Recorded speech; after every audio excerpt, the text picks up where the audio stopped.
Hi, this is Dr. Kimberley Linert, and you're listening to Incredible Life Creator Podcast. My guest today is Stephanie Taylor. Stephanie Taylor is the co-founder of HMO Heaven and Rent to Rent Success.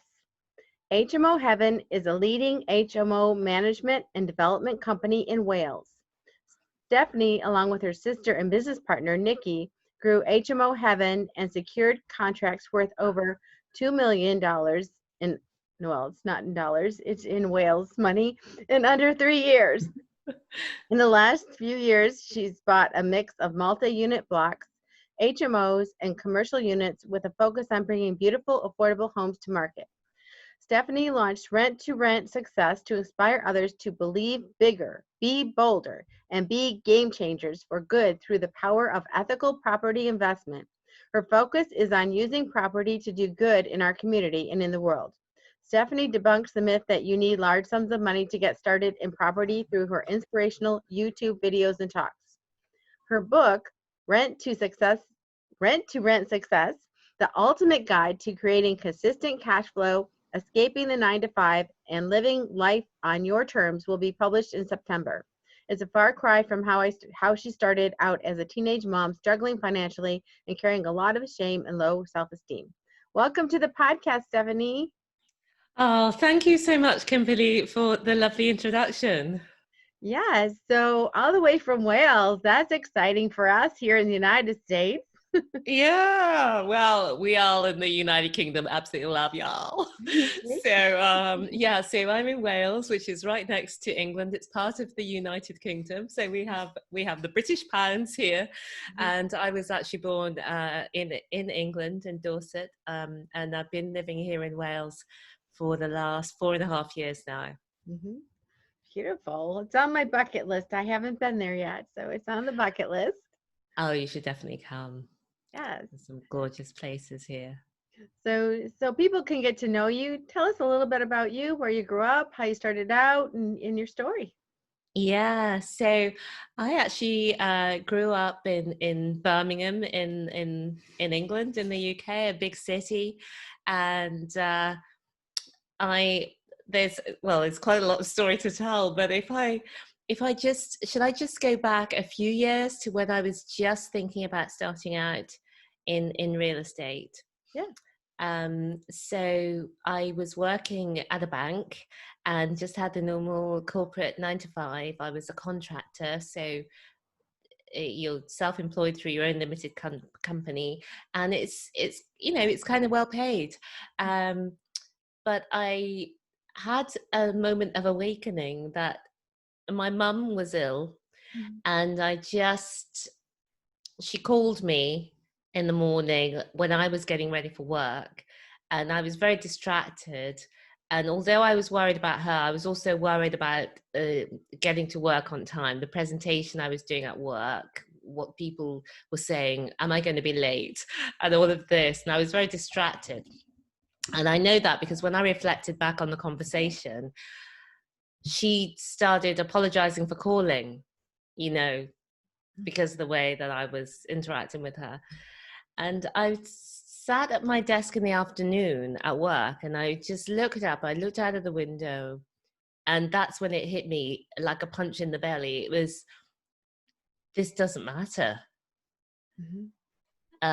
Say if I hadn't gone into the bank that day and they needed to rearrange something, say if I'd never ever gone in ever again, it didn't matter, and that I had made that much more important than things which really do matter, like my mum. And I'm her special person. I have a sister. We're her special people.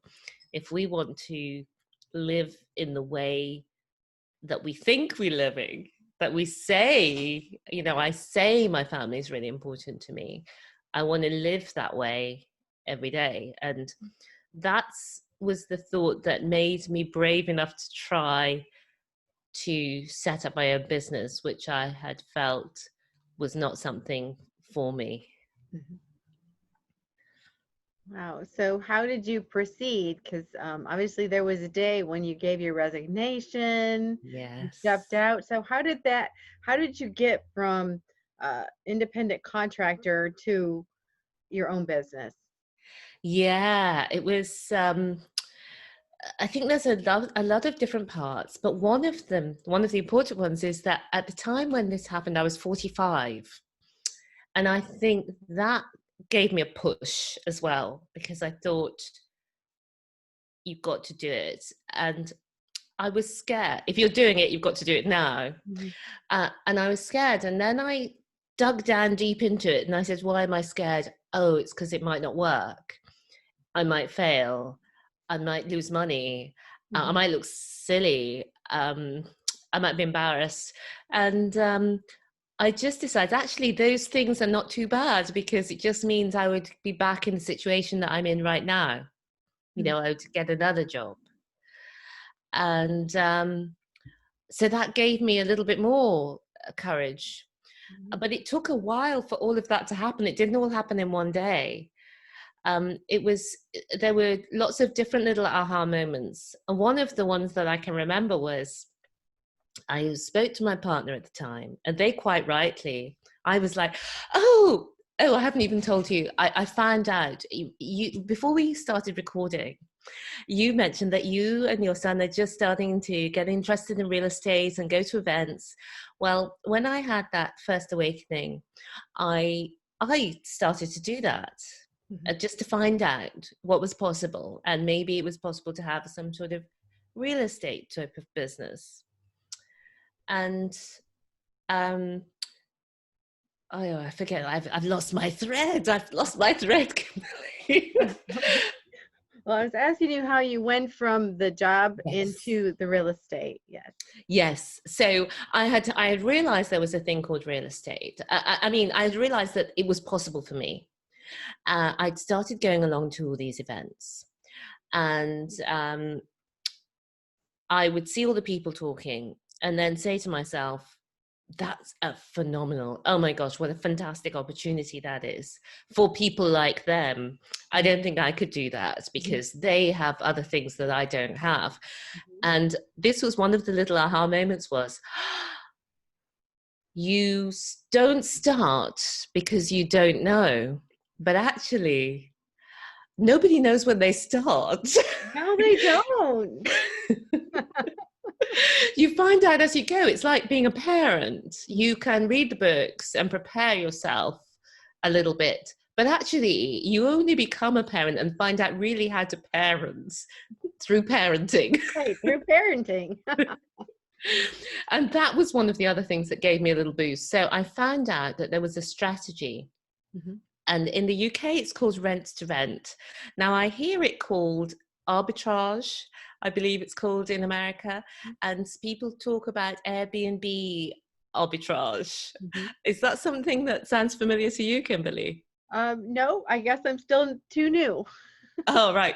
Well, maybe I have the wrong terms, but I'll explain what it is, and maybe you can tell me if you've heard about this. Okay. So what happens is, you rent a property on a long-term basis, by which I mean around 3 to 5 years, and then you do it up a little bit, and you give the owner a guaranteed rent, and you rent it on to other people, usually in what we call a house share, which you might call a multifamily, where each person has their own room, like in Friends, the TV show, and they share the kitchen and the bathroom. Is that something that you're aware of in I'm America? not familiar with that. No. No. Okay, well, we have that here in the UK. I would be love if any listeners or watchers know about this in America or other places. I'd love to hear from you. So in the UK, it's not a well-known thing either. It's a niche real estate, or as we call it here, property investment strategy. And it's a property business. It's a bit like being a letting agent, except that because you take on a little bit more risk, it's a much more profitable than usually 10% plus VAT, 10% plus taxes that your normal letting agent would get. So so I realized this strategy, and because of a few aha moments, and because of those years ticking by, I thought, right, I'm going to do it. I'm going to try it. And that was the start. Wow. So what you do is You rent from someone else who owns a property Yes. for kind of long term, 2 or 3 years. Yes. You Yeah. spruce up the place to make it look Yes. beautiful, and then you Yeah. find renters to actually come in, and then Yes. you do the property management as far as you make sure everything's taken care of Yes. and fixed and everything like Yes. that. Yes. And because it's a low barrier to entry, because you don't need a lot of money to get started, you don't need a lot of experience to get started. Some people can do it very badly. So this strategy doesn't always have a good name. It is legal and ethical. So what we decided to do was to do it in a better way, to bring exceptional value for the landlords that we work with, for the tenants that we work with, for our team and the way that we work with people in every aspect of the business. And that really has worked well for us. Okay, nice. So, how do you find the properties where people are actually wanting to rent? Are you just looking in the for rent and contact Yes. people? Yeah, so it's a bit of a mixture. Like you said, you can look in the for rent to contact people. You can also look in. We also have a list because it's regulated. These type of house share properties are regulated in the UK, and each local government area has a list of all of these properties and the names and addresses of the owners. So we actually have a list where we can write to the property owners and say, "Would you be interested in this?" And for many owners, we can be a great option because they don't want to be involved in managing the property. And oftentimes, the actual real estate agents are not used to managing the house share type of properties, the multifamilies, and they don't always do it well. So that means the owner has to get more involved or has to lose money because it's not full or because the maintenance is not managed timely. So it can work out to be a real win-win-win, and that's what we aim for. Wow. So, what are the sizes of these buildings that you're renting out? Is it just like a fourplex, or is it like Yeah. a, yeah? It's just like a big house, usually. So they're usually they're between 4 and 8 bedrooms, usually, with one a big kitchen and 2 or more bathrooms. And but we also have one that we bought. So we started off with this strategy, which I was amazed that when we started doing it, oh my gosh, it all works just like they said it did. Because sometimes when you hear these real estate trainers or talks, it kind of sounds sometimes like it's a little bit too good to be true, or it maybe isn't true. But I was motivated and I thought, do you know what, I'm going to try. And when it worked, I was so thrilled that it all worked out, that I started making little YouTube videos, not very good ones, but I was just saying to people, oh, actually, if you're thinking of getting started in property but you're not ready to actually just start buying houses at the moment, there are lots of different creative strategies, but this is one of them. You can start out making money as a business, and then you can also buy the properties, and through the money that you save up, or you can also buy properties using the lease options or exchange with delay completion, which are ways where you can buy the property without taking out a big deposit or a mortgage, and you buy them over a longer time span. Mm-hmm. So I started talking about it, and that's how we started our next business, really.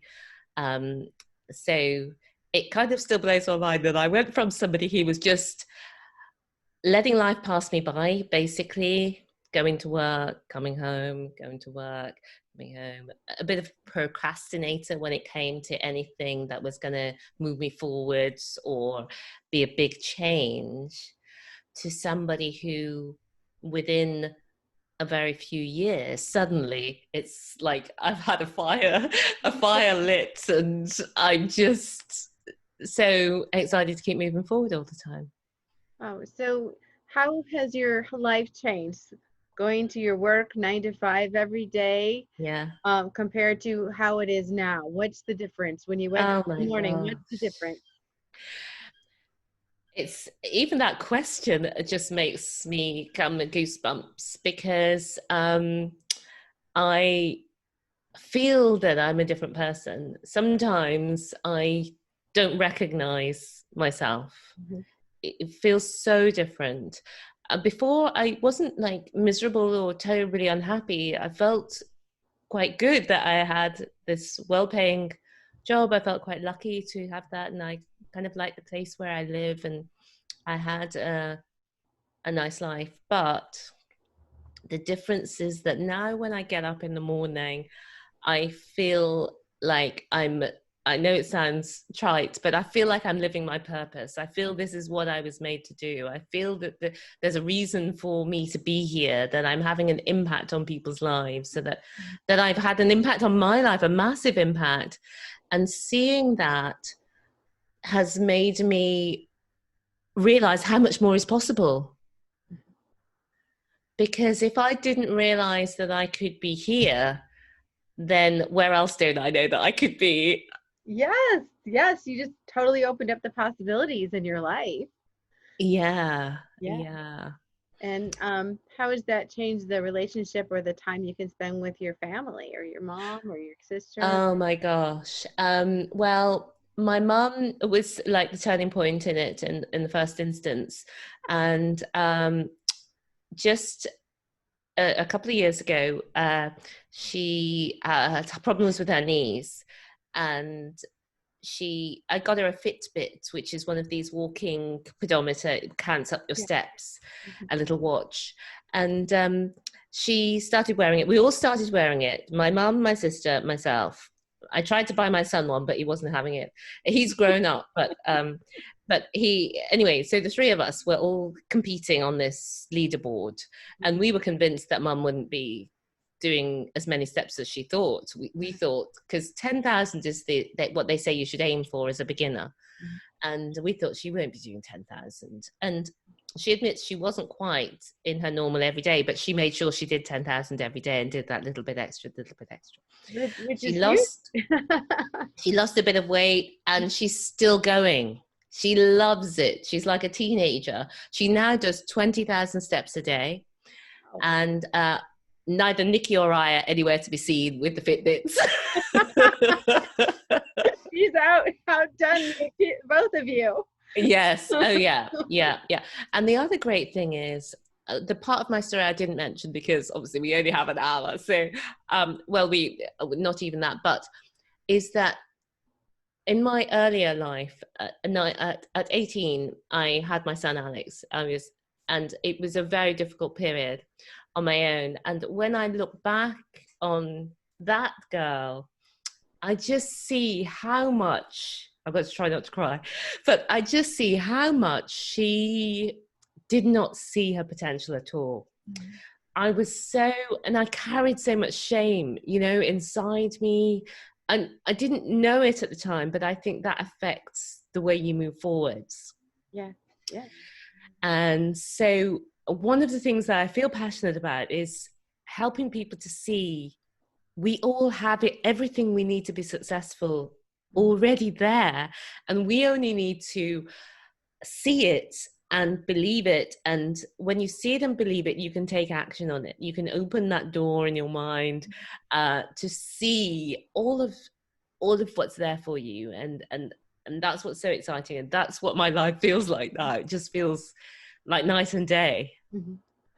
Wow, that is amazing. So, if you had the chance to go back as the adult you and say something Oh, to the 18-year-old you, yeah. what would you tell her? Oh, well, I would just say that I would say the three thoughts. I need to get a tissue there. I try not to cry. It's not because I'm sad. I do. I love her so much because she tried so hard, and it was hard. But what I would say to her is, oh dear, I've gone to mess. But what I would say is that I will always be there for you no matter what, because I think that a lot of the time in our minds, we're not there for ourselves. We tell ourselves things like, I don't know, I can't do this, you're stupid, you're wrong, or we treat our best friends so much better than we treat ourselves often. And so I would tell myself, I'll always be there for you no matter what, so that I always know that I'm there as my best friend, my cheerleader. I got your back no matter what happens. That's the first thing. The second thought that I would offer myself is that you are resourceful. Because a lot of the time we feel like we don't have the resources, and actually what we lack is the resourcefulness. And we can build gradually from whatever our position is, to become a more resourceful person. And it's not just about money. It can be finding time, finding people, finding information, just knowing that you have the tools to find things out and to be able to move forward in a way that you can't imagine at the moment. And the final one that I would offer myself is that you are unstoppable. And that kind of feels a bit bold, but I think I as the younger me might not be able to hear that, but I would offer myself then, you will keep going. You can keep going, and it's just that you can get over any little humps that come up in your way, little humps and big humps, because those things will happen. So I would offer myself those three thoughts that can get you through, any situation. Wow. And you talk about being bolder, and I know I've struggled with this myself, wondering, what is my family going to think? What is my friends going to think if I go Yes. out and do this Excuse me. bold thing? Yeah. If I go out and do this really bold thing, Yes. I have those thoughts, and it's like, Yes. Yes. how do you get over that hump of saying, I know they're going to love me still. I know they're going to, I'm still going to be proud of myself if I do this. But sometimes just I don't know if it's the fear or just the energy or momentum we need to get over that. Yes. Can be so overwhelming. So what would you tell someone who's trying to get out there and do something bolder? Yes, well, that takes me on to, I obviously think in threes, my three mantras, because we started coaching people in how to start off in real estate, through this strategy that we talked about, rent to rent, it really became apparent, because you can see so clearly in other people what their blocks are. And it helped me get over a lot of blocks that I had, such as being a leader, being a coach, being an educator, being seen in public, to be thinking that I know something more than other people. And all of those things were a little bit nerve-wracking at the start. And so what I developed there was three things, which are: believe bigger, be bolder, and be a game changer. And I'll explain a little bit what I mean by those things. And believe bigger is what we kind of talked about already, is that we already have everything. And whatever our situation is, more is possible for us if we want more. And the first step is to believe bigger. And part of that is, training your mind to be able to see the things, consciously thinking those three conscious thoughts, or whatever thoughts serve you, rather than the autopilot thoughts that in humans tend to be thoughts that are protecting you from danger, which your brain sees a lot of danger. or most people's brains, if you don't consciously switch, they see a lot of danger. So believe bigger is the first one. Then the next one is be bolder, as you were just saying, Kimberly, that our natural instinct can often be to hide. And especially so when we most need to be bold, i.e. when things are not going well. Those are the times that you least want to be bold, you least want to be seen. And so it's, and for me as well, as I mentioned, I had a lot of shame about being a teenage mom and about being on benefits, and a few other things. But so I didn't used to tell people. And I sort of didn't think I was covering it up, but I kind of was. And when I let go of that and just said, it's okay to tell this story. It's okay for people to know. It's okay for people to judge me or feel that I'm now less than because now they know this thing about me. But what it did was it meant that I was no longer judging myself harshly or believing negative things about myself because of that. And it also meant that people who had had a similar experience or another experience that they have shame about, or more people can connect with me more closely than when I was not perfect. But people see you now in a position, well, success is relative, but if they feel that you're now successful, and they think it's okay for you because you have this and that and the next thing. But when they see also that you are the same as them, or you've also had challenges which were big for you to get over, then they feel like they can get over their challenges as well. Yeah, and it does help to be transparent with people, because I found that the more transparent I am, the more I build that connection, and then they can be transparent with me, and then together we can all be, bolder and come out as our true selves. Yes, so that was believe bigger, and the final one was be a game changer. And this is the most exciting one. I think if you believe bigger, you be bolder, it's easier to be a game changer. First of all, you're a game changer in your own life because you suddenly realize that what you're capable of, and you change things for your own life, for your family's life.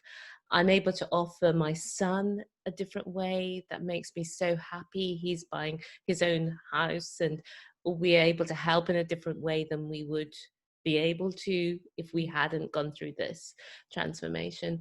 And so being a game changer, you can help with your family, but you can help in your community, and you can help in the world at a bigger level with through the giving you do. And there's so much joy in being able to be a giver and change for not just one or two people that you're working with, but for more people, and change things that are important to you, that you choose to be important, rather than always being a recipient. So another question, just going in a different direction. So you said a minute ago about, success is relative to the person. So what's the difference between struggling financially and having abundance? Oh, wow. Wow. Well, what you realize as well is that when you struggle financially, or when I struggled financially, let's bring it back to me, I felt like money would solve everything. Mm-hmm. The money would solve everything for me. But actually, it's my mind. It's always in my mind. It's all in our mind. Yes, you do need a certain level of finance to be able to have the things that we all need: food, shelter, warmth. But once you get those basics, then what is the exciting part of life is the joy of living a life of purpose, of giving.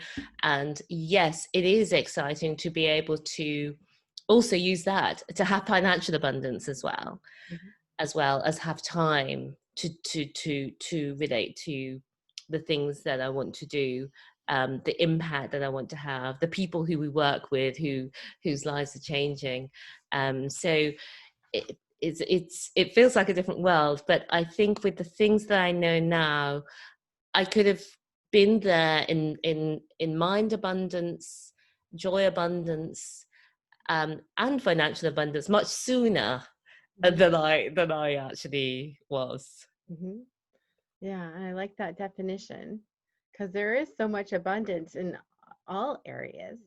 And of course, the Yeah. financial one is very important because if you don't have your basic needs, Yes. that's a problem.